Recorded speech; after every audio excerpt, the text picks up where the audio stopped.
Young people most of them have got smartphones, and a smartphone is a very powerful equipment. Only that the young people don't know the depth of its use.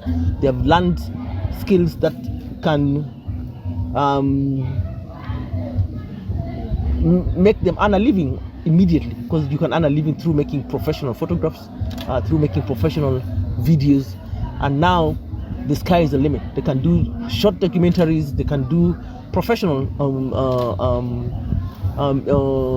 communication and media visibility materials just from the 1 week.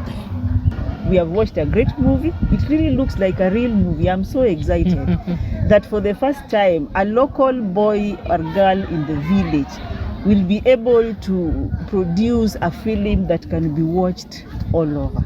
As youths, we have talents that maybe sometimes they have been pressed downwards, and now it is coming now as a flower that is blossoming, and that's why I'm very grateful.